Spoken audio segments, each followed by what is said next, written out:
2003. je bilo ovo.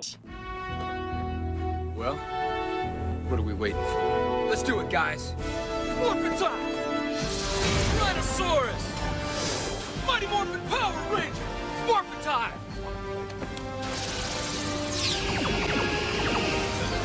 Red Seal Ranger! Ah! Shift into turbo! Red Turbo Ranger! Yeah! Let's rock it!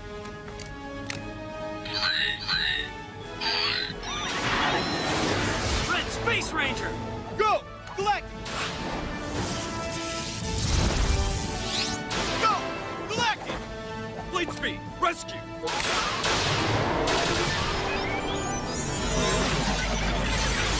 Red Lightspeed Ranger! Yeah! Time for... Time Force! Time Force! Yeah! Quantum Power!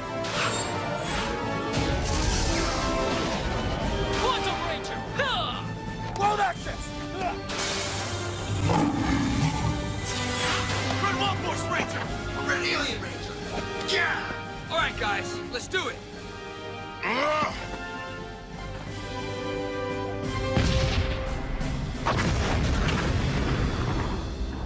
I bilo je epic. 2008. je bilo ovo.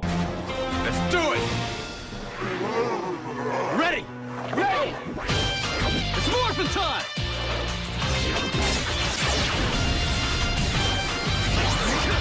Ninja Storm! Ranger Force! Dino Thunder! Power up!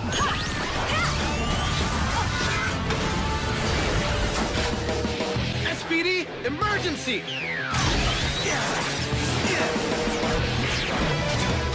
Magical Source! Mystic Force!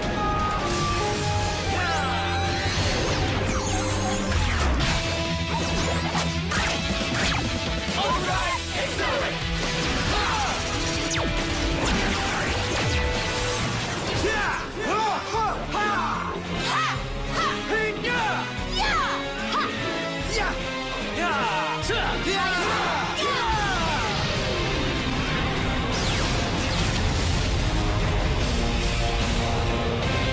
I bilo je...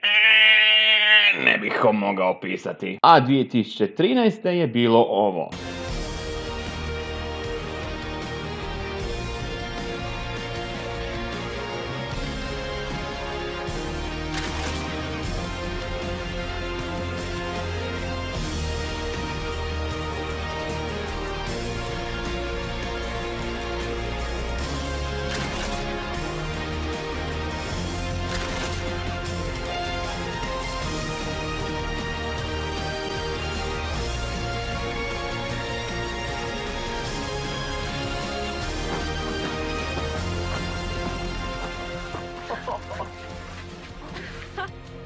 I knew it.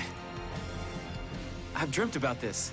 I bilo je najsramotnija stvar koju smo ikada mogli doživjeti. Ali sada je drugačije.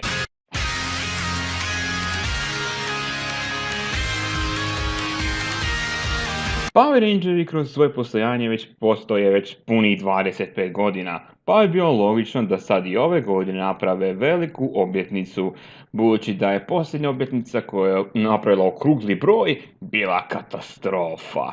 Punih 3 minuta koliko je bila ta borba, samo su minutu se stari Power Rangeri pokazali, samo su prikazivali novije Power Rangere kako plebeću tokom te borbe. Zaista, toliko je bilo glupavo to, da to ne mogu opisati. Imate moju recenziju koju sam napravio za Megaforce i koliko je Megaforce očajna serija. No, to se promijenilo. Od Megaforce sam manje počeo da radi malo kvalitetnije serije. A to su Dino Charge, Super Dino Charge, koji nemam blag pojma zašto je dobio super. I na posljedku Ninja Steel i nastavku na Super Ninja Steel. I moram priznati mi se Ninja Steel baš sviđa, barem tu epizodu koju sam pogledao. Nisam pogledao ove druge epizode, no moram priznati da mi se sviđaju. Nego ova posljednja epizoda koja je izašla prije nekoliko dana, sada je konačno donijela ono što smo dugo čekali. Da, konačno stari Rangeri malo više zasjaju. Čak su vratili Ne jednog, ne dva, nego 10 starih Power Rangera. Mislim, naravno, kroz prošle stare serije. A to su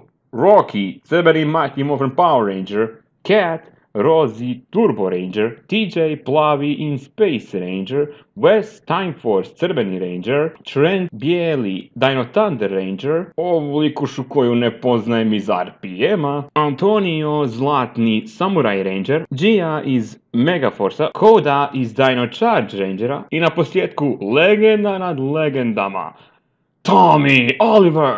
Morphin time! Zeo Ranger 5! Red!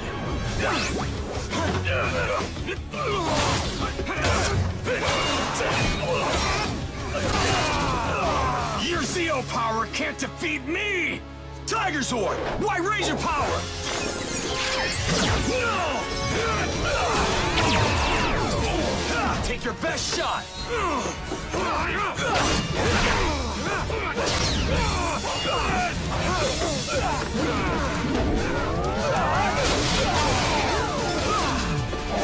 Dragon Sword! Green Ranger power! Time to finish you!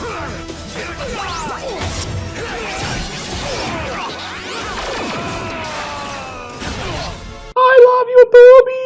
Nego, inače, čitava epizoda je malo u nekom rasulu, ali svejedno lako ću vam ispričati. Dakle, dimenzije se raspadaju, troje Power Rangera su došli iz drugih svojih dimenzija samo da bi pomogli novim Rangerima u tom dimenzionalnom problemu. Hvaćaju da je 7 Power Rangera oteto, uključujući i Tomija, no, kao što uglavnom su oni mogli vidjeti, Tommy radi za zlikovce, no to je robot. I onda na posljedku oni kreću da zaustave ta veliku pošasna dimenzije od tih velike Power Ranger vojske. I tamo uglavnom možemo vidjeti kako se Tommy uspio izvući i konačno pokazao sve svoje modove koje on ima. Da, on ima sveukupno 5 transformacija, ako to niste znali. Samo što su u ovome prikazali samo njih 4. Što ja ne zamjeram toliko uopće. U slijedku doslovno se pokazao kako ti stari Power Rangeri mogu svašta napraviti i koliko oni stvari vrijede. I na kraju završna borba je bila stvarno super u ovoj epizodi. I ovu epizodu preporučujem svima vama ako želite pogledati kako se gledaju stari Power Rangeri i kako su uopće oni pobjedili to nadolazeće zlo koje je kanilo uništiti njihove dimenzije. Tako da ovu fenomenalnu epizodu dodjeljujem jednu 4. A budimo realni, ne mogu dati više jer... A možda su mogli malo više dodati u ovoj epizodi, ali dobro, 10 Power Rangera je odlična stvar da se vratimo u dobro staro sjećanje. I to baš su dobar Power Ranger odabrali. Ja, baš su dobar Power Ranger odabrali.